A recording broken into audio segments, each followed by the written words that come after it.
একদিন টুনি বলে, আমাদের এই আম গাছে অনেক আম হবে এবার, আর সেই আম আমরা অনেক মজা করে খাবো। এই বলে টুনি সেখান থেকে চলে যায়। আর তখনই সেখানে আম গাছ থেকে একটি ডাইনি বেরিয়ে আসে আর বলে, এই আম গাছের আম একটাও খেতে দিব না টুনি তোকে, আমি সব আম আমি একাই খাবো।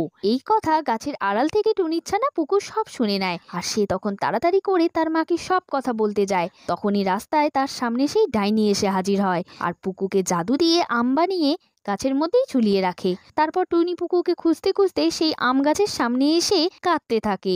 তখন সেই আমটি বলে ওঠে, মা মা, আমি পুকু, আমাকে ডাইনি আম বানিয়ে দিয়েছে। এই গাছের মধ্যে একটা মস্ত বড় ডাইনি রয়েছে।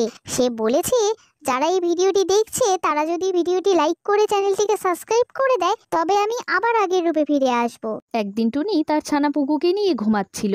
তখনই পুকুর ঘুম ভেঙে যায়। পুকু তখন বাইরে চলে যায় খেলা করতে। সে বাইরে গিয়ে ফুটবল নিয়ে এদিক ওদিক দৌড়াদৌড়ি করতে থাকে। তারপর তার অনেক খিদা পেয়ে যায়। সে তখন বাড়ি ফিরে আসে আর তার মাকে ডাকতে থাকে, মা মা ওঠো। কিন্তু তার মার কোনো সাড়া শব্দ পায় না। সে তখন তাড়াতাড়ি করে পাশের বাড়ির ডাইনি মাসিকে ডেকে নিয়ে আসে। ডাইনি টুনিকে দেখে বলে, পুকুরে তোর মায়ের তো অনেক অসুখ করেছে, তাই সে অজ্ঞান হয়ে রয়েছে। তবে তোর মা আবার সুস্থ হয়ে উঠতে পারে যদি সকলে ভিডিওটি লাইক করে চ্যানেলটিকে সাবস্ক্রাইব করে দেয়। টুনি ছিল খুবই গরিব। সে গ্রামে গ্রামে ফুচকা বিক্রি করত, কিন্তু টুনির ফুচকা কেউই কিনতো না। আর বিক্রি না হওয়াতে সে খুবই কষ্ট পেত। সে একদিন রাতের বেলা তার বিক্রি না হওয়া ফুচকা নিয়ে বাড়ি ফিরছিল। তখনই সেখানে একটি ডাইনি চলে আসে আর বলে, টুনি, তুই কষ্ট করে ফুচকা নিয়ে গ্রামে গ্রামে ঘুরছিস, কিন্তু তোর ফুচকা কেউই নেয় না। আমি জানি তুই এতে প্রচুর কষ্ট পাস, তাই আমি তোর সব ফুচকা নিয়ে নেব।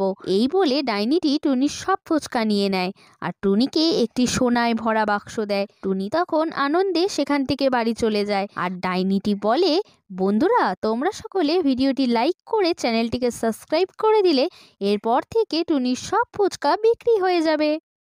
একদিন একটা ডাইনি তার আত্মাকে বাইরে বের করে দেয় আর সেই আত্মা গিয়ে টোনার মধ্যে প্রবেশ করে। এরপর টোনা গিয়ে টুনির সামনে বলে, এই ঘরে আমি আর কাউকে শান্তিতে থাকতে দেব না, সবাইকে আমি তাড়িয়ে দেব। টোনার এই আচরণ দেখে টুনি ভয় পেয়ে যায়। সে তখন তান্ত্রিক বাবার কাছে যায় আর তান্ত্রিক বাবা তাকে দেখে বলে, টোনাকে ঠিক করতে গেলে একমাত্র উপায় একটা কালো আপেল খাওয়াতে হবে। আর সেই কালো আপেলের গাছ সুন্দরবনের জঙ্গলে রয়েছে। এরপর টুনি সেই কালো আপেল গাছের কাছে যায় আর গাছটি তখন বলে, টুনি, তুমি তখনই আপেল পাবে যখন সবাই ভিডিওটি লাইক করে চ্যানেলটিকে সাবস্ক্রাইব করবে আর কমেন্টে বলবে আপেলের রং কি। এরপর সকলে লাইক কমেন্ট করায় একটি আপেল টুনির হাতে আসে আর সেই আপেলটি টোনাকে খাইয়ে দিলে টোনার শরীর থেকে সেই আত্মাটি ছুটে পালিয়ে যায়।